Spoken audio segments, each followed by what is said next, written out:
Coming up on Valley News Live at 6, details on a fight that has now turned into a death investigation. Busy day for people against mask mandates, the latest on the protests. And a former Valley News Live reporter talks about what it was like last night as Hurricane Ida roared through. Valley News Live at 6 is next. This is Valley News Live at 6. A family is grieving tonight as a victim in an assault at a West Fargo bar last weekend has passed away. 53-year-old Roberto Bobby Balboa spent more than a week in the ICU and died Saturday afternoon, surrounded by family. Court documents say he was punched shortly after midnight on August 21st by this man. 35-year-old Tomas Cervantes is now behind bars and charged with manslaughter and aggravated assault. Valley News Team's crime and safety reporter Bailey Hurley has been following this story. She joins us in the studio now with how it all happened. Bailey?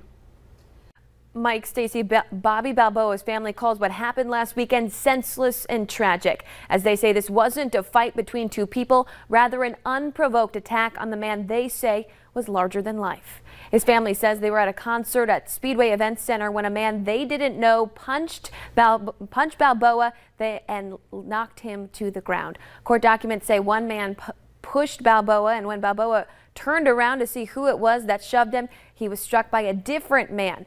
Balboa then fell and hit his head on the concrete floor. Documents say Cervantes fled the scene that night, and when he was later located, Cervantes admitted to punching Balboa once, but initially said he did it in self-defense. However, police stated in court documents that statement didn't add up with other evidence and Cervantes' own statements. Funeral arrangements have not yet been arranged for Balboa. He leaves behind 6 children, as well as a wife of over 40 years. Stacy.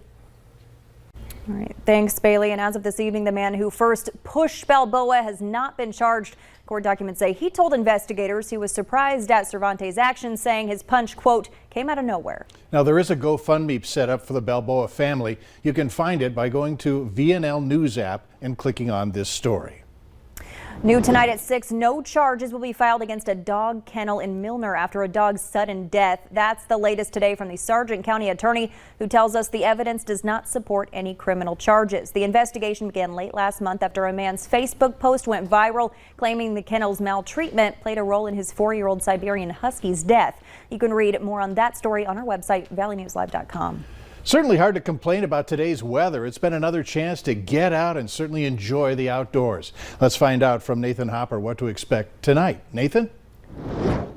Yeah, thanks, Mike. You hit the nail right on the head there. A beautiful day to get out and enjoy the outdoors. A beautiful evening also to get out and enjoy. A live look at our Dakota Magic Casino Skycam in the Hankinson area shows things very quiet. A few high clouds there, a little bit of a breeze, but by and large, pleasant for our Monday evening. Out toward the west, though, we are watching for some storms, and those storms are actually blowing off some high clouds into our region. That's why we do have some limited sunshine in a few spots at this time. But of course, those storms out toward the west are the big story in North Dakota at this hour. A lot of severe thunderstorm warnings there in the Bismarck area, near the Underwood area, and down all the way near the Bison, South Dakota area, seeing some robust severe storms.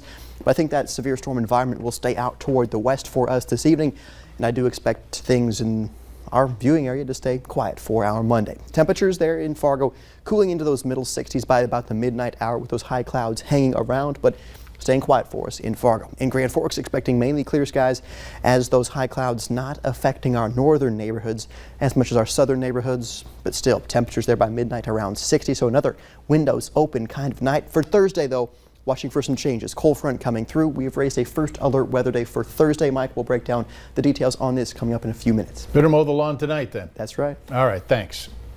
Statewide vaccination rates have been slowly increasing. Now just under 60% of North Dakotans 18 and older have gotten at least one dose of the vaccine. The North Dakota Department of Health COVID vaccine manager says the FDA's approval of the Pfizer vaccine could play a role, but there are other things she thinks factor into the uptick in vaccination rates.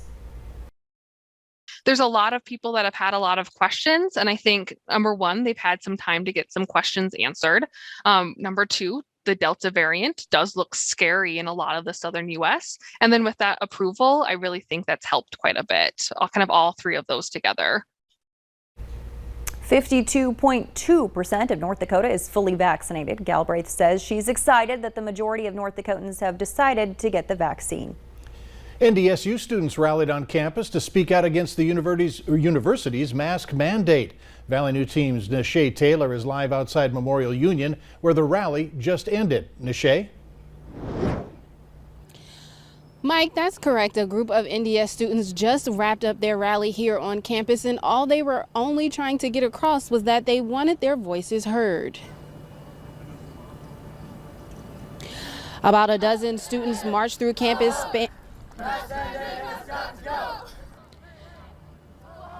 About a dozen students marched through campus spanning roughly 5 blocks and ending outside President Brashani's home. The main message these students were hoping to get across was that they just wanted the right to make their own choices. We are paying a lot of money to come here, and that our voices should all be heard equally, and we should have our individual freedoms. You can't throw away freedom in the name of safety. Stacy, coming up on Valley News Live at 9 and 10, I will dive a little bit deeper on the next steps that these students say they will take if the mask mandate isn't lifted. In North Fargo, Nishay Taylor, Valley News Live. Thanks, Nishay. Now, 2 other mask protests took place in the Red River Valley this morning in Moorhead. Parents expressed their concerns on the mask requirement inside district buildings. About a dozen parents showed up there on this first day of school with signs asking for the mandate to be dropped. Parents in Fargo also out this morning outside of Carl Ben Eielson Middle School showing their opposition to masks. Fargo Public was the first district in our area to require masks in their schools. Signs there today read "Unmask our kids" and "Let parents decide that." A man is facing several felony charges for his actions over the weekend. 24-year-old Selleck Campbell of Atlanta, Georgia was arrested Sunday night. It happened in the 1100 block of 19th Street South after a report of a man trying to force his way into a residence who was possibly armed. When officers arrived, they noticed Campbell appeared to have a handgun in his waistband. He became combative, they say. However, they were able to get his handgun and take him into custody. State lawmakers are preparing to reconvene for a 1-week special session in November, but they may be meeting much sooner for much longer. There are discussions at the Capitol to bring in lawmakers in September.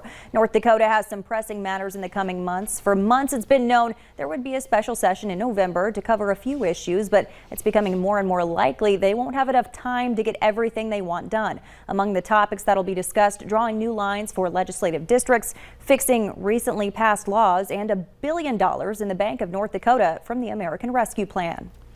Hurricane Ida may have weakened to a tropical storm, but it's still packing life-threatening flash flooding. Search and rescue efforts are underway with at least 1 person dead, and nearly half the state of Louisiana is without power, including the entire city of New Orleans. Former Valley News Live reporter Callie Hubbard is working at our Baton Rouge affiliate, WAFB. I spoke with her just a couple hours ago about the incredible damage that Ida has caused. How scared were you?